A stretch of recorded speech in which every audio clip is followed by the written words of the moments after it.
My name is State Senator Don Humison. I'm here with my friend Representative John Sybeck, and we're looking forward to coming to you with another month's discussions about what's going on in Beacon Hill. Hello, Actually, John. I want to start. Hi, Don. How are you? I'm doing fine. How are you? Good. I want to start with something locally before we even touch the Beacon Hill, and that really is the elections. You know, the elections here in East Hampton, the recent elections. So we've got, you know, a mayor who's reelected. That's right. I think Karen's doing a great job. Congratulations, Mayor Cadger. And the individuals who really stepped up to the plate. So we've got 4 new school committee members, 2 new city councilors. Big job. Before I was in the legislature, Don and I got in the legislature together 13 years ago. Before I joined the legislature, I was a selectman in South Hadley for 12 years. And I really believe those jobs are the toughest jobs. You know, you could be in Big E's. You're closest to the people, and the people Exactly. know how to reach you. That's right. Someone wants to know, you know, why haven't you paved my street? Or, you know, are we ever going to get rid of the tater tots and the fish sticks on Friday afternoon in the school lunch program? So I have to applaud people, A, for taking the initiative, for really giving back to their community, and for just doing this. And I know that there were debates and people talking about issues, and I know one of the issues here in East Hampton people keep talking about is charter and choice, and I guess that's what we're going to talk about today. Sure. Yeah, it was a great election day this year. Beautiful weather. A lot of people turned out. Although we always bemoan in politics the fact that the turnout isn't higher, but at least those people who did turn out made a choice, and I think in many cases made a very good choice. And congratulations to all the candidates who ran and won, and even just to the candidates who ran. I think that makes a big difference. John and I have been doing this now for, like you said, 13 years, and it's we know what it's like to be on the ballot, and it's a lot of work. And it's a lot of work on us, certainly, and our supporters, but also on our families. And so we really respect any candidate who puts his or her name on the line and campaigns for any seat, especially the local seats. And I've heard Governor Charlie Baker say that a local school committee seat is the toughest elected office in the land. He thinks, and I concur, largely because of the issue that we're going to talk about today and other issues involving school finance. A school committee position is really difficult. But, you know, people who are watching the show, if you're interested in terms of watching this and watching 2 political geeks, I guess we'll call ourselves, We like the topic. then really ought to consider it, you know, the next time election time comes around. If you got something to say, then maybe, you know, put your money where your mouth is and step up to the plate. And Representative Sybeck and I are always available to talk to anybody, candidates who are interested in running or people who just want to get involved in the process by, you know, attending a town meeting or, you know, coming to Boston and hearing the Senate or the House when they're in session. Or taking advantage of talk time. You know, coming to the city council meeting here in East Hampton, taking advantage of talk time. And because the reality is whether you're a city councilor, whether you're a state representative or state senator, somebody is representing you. And how can they represent you if they don't know what your issues and concerns are?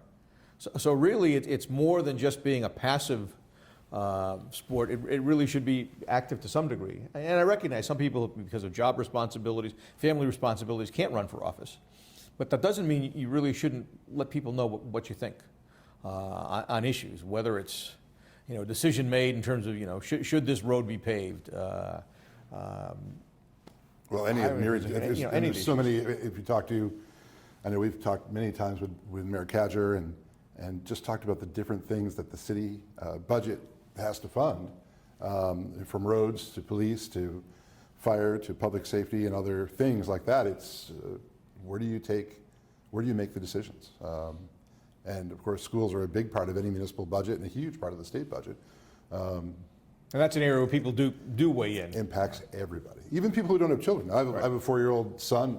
John's got children that are older now, but I think education is important to everybody because it needs to be. It's not just about keeping the little youngsters out of trouble during the day. It's about what they're going to become when they become older citizens and when they begin voting and when they begin working. And it really is a policy issue that affects everybody at all levels, but especially the local and state level. I have no problem with the folks down in Washington trying to get involved in education, but I really think it's a priority here at the town level or at the state level where we talk about this a lot. And now that we have a new administration in Boston with Governor Baker and Lieutenant Governor Polito, they've appointed new people, and there are new individuals that are involved in the Department of Elementary and Secondary Education, the Board of Higher Ed, and early childhood education, which is are all really important to all of us. And so, and we now have an opportunity to work with sort of new policymakers and try to advocate for the cities and towns that we represent. But despite the fact there are new policymakers, some of the issues really are the same issues. That's true. So what we keep hearing is, charter and choice. So what's the impact on a community such as East Hampton in terms of the availability of charter schools and school choice? And it really, like many other issues, really comes down to money. The charter schools, school choice, the schools here in East Hampton, they all come from the same pot of money. And I think that's one of the major issues and one of the major concerns that to a school district. So to Nancy Follinsby, the superintendent of schools here in East Hampton, if one child in every grade decides to, or their family decides to take them out of the East Hampton schools and send them to another school system, you're looking potentially at $150,000 of money that's not available for the East Hampton schools. But the loss of that money doesn't allow you the flexibility to say, well, we're just going to reduce the number of classes at one particular grade level because you've lost one student at each particular grade. I know that when I was a selectman, this goes back to the early 90s, there was a serious question we had about the funding formula. And in the early 90s, we had ed reform. Yeah. And I remember meeting with Roger Hatch from the Department of Education, who said, we've just changed the funding formula, we're not going to touch it for 7 years. Well, that was Turned out to be a lot longer than 1993. That's right. In 1993, we went a lot longer than that. Really, we did some tinkering in the Patrick administration. There is a special commission that just issued a report this week. Yeah, it just came out. I got a copy of it on Monday. Yeah, how we need to look at things. Because when the current funding formula was put into effect, we didn't have charter schools. We didn't have school choice really as a viable option. They were part of education reform in 1993, but they hadn't started yet. Exactly. They were considered lab schools. They hadn't been created, and they were coming onto line at the time the funding formula was already established. And as John said, we didn't change it. The formula hasn't really moved since 1993. And there are factors that really weigh in, the things that fall into that foundation formula. I mean, first of all, the formula is so complicated. And we kind of chuckle, but it's really not funny. The individual who developed the funding formula was a Harvard professor. I'm just blanking on his name. It'll come to me. I keep thinking Tom Birmingham, but he was the Senate president at the time. And so this guy came up with this funding formula, and shortly after he developed it, he left the Department of Education, became a consultant, and was actually being hired by school districts to explain to them what this funding formula was. It's kind of crazy. Now, we've got a number of formulas. One of the funding formulas we have is something called Chapter 90. Chapter 70 is the funding formula for schools. Chapter 90 is the funding formula for paving roads, for roads and bridges.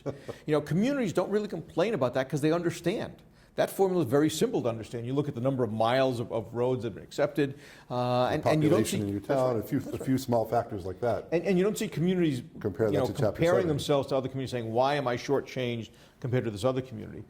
With Chapter 70, it's not as easy to understand, and when you get other factors in that we really hadn't considered to the same degree, what's that, 22 years ago, or 23 years ago, it's important to start looking and saying, okay, maybe we need to come back and look at this again and come up to the 21st century in terms of what's available. One of the problems with doing that is we in Western Massachusetts are always eager to reopen the formula because we think we would do better out here.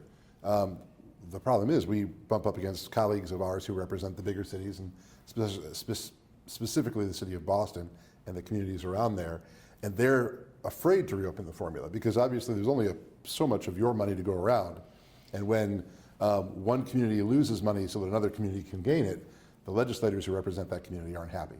So we are actually in a position here where we feel like our schools would benefit if we were able to reopen the formula, but the powerful interests that surround the capital city and some of the other big cities in the state really aren't comfortable with the idea of opening the formula and changing where that money goes. I had somebody who explained it. It's like having a pie, with Thanksgiving comes. So you got a pumpkin pie. Yeah. And the reality is that somebody is looking to cut the pieces. And if I decide that my piece isn't really large enough, I want a larger piece, then unfortunately, my friend, you're going to get a smaller piece. The only way that we can be satisfied, make anybody happy. The only way we can be satisfied is if we enlarge the pie, if we essentially put more money into education. And we've been doing that. We've historically been doing it every year.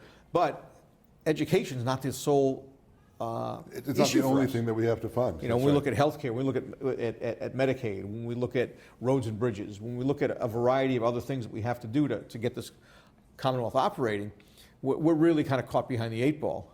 And so you're right, it's a situation where there's this delicate balance, and it may be time to look at this thing and say, okay, what is now in effect and is relevant in 2015 that wasn't relevant in 1993? Not the least of which, and let's go back to where we started with this, the prevalence and the numbers of charter schools and the school choice situation.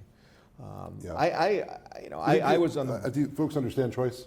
I think they probably understand that if you have a student in a program here at East Hampton Public Schools, for example, but you want your student or your child to go into a program at another school in another town, you have the opportunity to choice that person, that student out, and have that student go somewhere else outside the district and take the money, the per student formula, with him or her to another school. Maybe you want a vocational program that isn't available here. You can choice your school somewhere else. Sometimes choice is, in my humble opinion, misused or even abused, because it could be something as simple as, I want my kid to play football, or I want my kid to play something else, and this school doesn't offer it, let's choice them somewhere else. Let's get back to the reality of this situation. We're talking about the education of our students here. And education is extremely important, as I said a moment ago. But some of these other factors pop in, like, I want to play football somewhere else, and that upsets the apple cart. So it has been a real concern to us, because we find parents are taking their kids and bringing them elsewhere.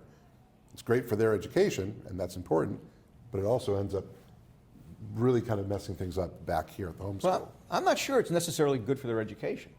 I mean, the reality, school choice was designed to get students who were in underperforming schools to go to better schools, better quality schools. But if somebody is doing school choice because of convenience, both family members, both parents work in another community, so it's easier for us to transport our kids. We'll go to that community, or the football example. I mean, there are a number of schools here in Western Mass and throughout the Commonwealth where students are being choiced out of that good school and being sent to a school that, quite frankly, their standards aren't as high, their performance has not been as good. I've got serious problems with that. I think you're really, you're utilizing school choice for the wrong reason. And Don talked about when you do school choice, you actually wind up, the money that has been allocated for your education, your child's education, goes to the school district. So if you get a family, let's say in East Hampton, you get a family with 2 children, you take them out of the East Hampton school system, the money that leaves East Hampton is in virtually every case more than the money that family pays in property taxes. That's right. So everything is going to this other community. So this family is not paying for roads, for police, for fire, all of those resources. And what's now happened is in some cases, a cannibalization. So a school district that looks and says, gee, we're finding that we're losing kids to charter schools, we've been losing kids to school choice. They'll start looking and saying, well, we've got room under the standards that we determined to set. We could accept three more students in grade 5. We could accept 2 more students in grade 7, maybe 1 or 2 in grade 2. Some of these school districts actually advertise in the newspaper saying we have openings. It's to take people from other school so districts. So there's this competition where school districts are actually advertising, saying, please come to us. And so I feel so strongly about this. I think that if a family is sending their child from a high-performing school to a low-performing school, that they should actually burden and shoulder some of the cost. Just as somebody who chooses to send their child to a private school or a parochial school pays the cost. I don't think it should necessarily be a free ride and should be a total burden to the sending district. And again, don't get me wrong, I think if somebody is in a lower performing school and you want to send them to a higher performing school, you should.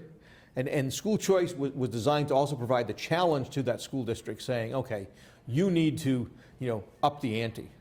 East Hampton lost a large number of students in large part because of the conditions and the perception of the physical space at East Hampton High School. The construction of the new high school has certainly seen a change where people look and say, wow, this is a state-of-the-art 21st century school, and I think it makes a tremendous difference. Yeah, because it's now better not just for the students who come here, but also for the teachers, the faculty. They've got a better facility to work with, better to teach, and it just creates a better buzz, and hopefully will help East Hampton attract students too. But the issue is, again, constantly that there is only so much money in a state government system because that money comes from you, from taxpayers, from companies, from tolls and fines and fees and all the ways that governments make money. And as much as education is an extremely important part of what we do with that money, there are other competing needs. This report that just came out this past week, and the commission's been around for a year and a half, supposedly looking at the Chapter 70 formula, gave us some pretty stark examples of where the formula had been misinterpreted in some areas and where the Commonwealth felt it was providing the right amount of money. We found out now that that wasn't necessarily the case. And there are other examples from the Commission's report where we're going to have to find a way to commit a pretty considerable amount of money that's got to come from someplace else, but we agree has profound impact on the importance, on the health of our Commonwealth, but we're not sure how to do it. No, I filed legislation because of a situation here in East Hampton a few years ago. There's an individual who the family chose the student out of East Hampton, and the student wound up going to an alternative school. So the receiving district sent the student to an alternative school. This was an older student. Student was over 16. The student dropped out. Even though the student dropped out, East Hampton was charged and lost the tuition. Right. So what the current state of the law says that the Department of Education has to notify, the receiving district notifies the Department of Education, but the sending district is never notified. So East Hampton, being told your student had choiced out, just took the money, sent it, and never got that money returned.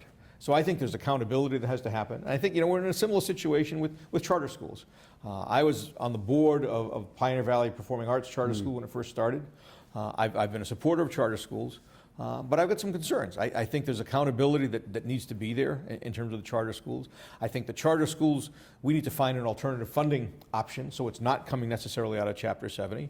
I also think charter schools were supposed to be living laboratories where there'd be actually experiences that were learned that could be replicated in the other schools. So those are the sorts of questions that, and here's where you and I may differ, where I certainly support the moratorium on charter schools till we figure this out. I'm not opposed to charter schools, but I think there are too many questions that we've lived with for the last 20 some odd years that need to be answered, and then wind up opening the door again for additional charter schools. So Governor Baker has proposed a cap lift on charter schools. That's a piece of legislation that's now floating around Beacon Hill. And on the surface, at least from what I've seen of it, I support the bill. The state Senate has spent a remarkable amount of time. I'm not sure if you know this, John. We've now spent 3 separate weeks of caucuses in the legislature. In the Senate, the Republicans and Democrats caucus together on issues that we're going to be taking up and debating at some point.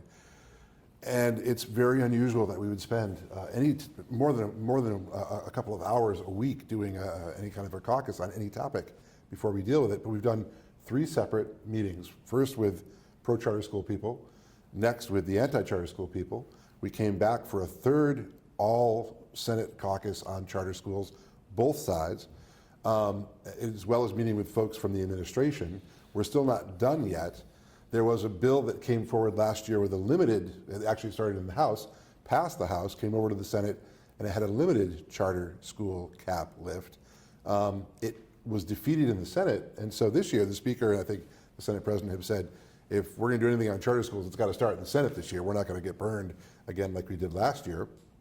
So the long story short is nobody knows what to do. I mean, I think even people like me, even people like you that support charter schools because they provide that alternative to parents and students in districts that may not be performing, look at the problems that practically exist, that really do exist about what are we doing to the sending districts, to the sending cities, and what are we doing with their funding?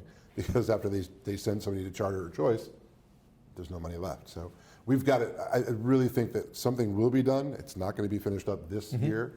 I think next year being a shortened legislative year, if it's going to happen, it's got to be February, March, April before the budget time. But there's a lot of questions to answer before we vote on it. And I think our local school districts really have a concern saying, wait a minute. Oh, they do. So you're telling us that we're going to lift a cap, we'll allow more charter schools. We don't have that accountability. Yet at the same time, you're expecting us to show accountability, whether it's, teacher evaluations, a whole series of things. So I've got this entity called a charter school that takes money away from us, that doesn't have the same degree of accountability. And so I think there are a number of questions that really have to be answered and looked at in terms that of being where said, we're headed. They're very politically popular with the parents. Absolutely. The kids who go to charter schools. Absolutely. You've got such a strong block. So that's probably one of the reasons why this issue is ongoing, and we have to find a way to get to the bottom of it. And we've only scratched the surface basically on K-12 by talking choice charter.